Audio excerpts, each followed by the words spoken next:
Hello everyone, in this video I'm going to walk you through how to change profile photo on WhatsApp Business.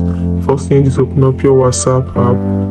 Now from here you're going to click on the settings and then tap on your profile name. Now you're going to tap on profile picture, tap on edit, then you can use avatar, take photo or choose photo. I want to choose photo, so I'll tap on choose photo. So after tapping on choose photo, go through your gallery, pick the photo you want to use.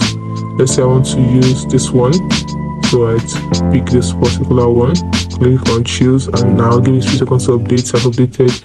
Next, I can also change the cover photo at the back of the profile picture. Like by tapping on the camera icon, edit cover photo, tap on choose photo. So from the list of photos, I choose the one I use for the cover photo.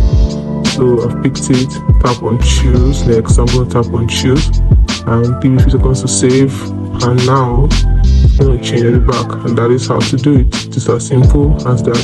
Hope you found the video helpful. If you did, like and subscribe to the channel.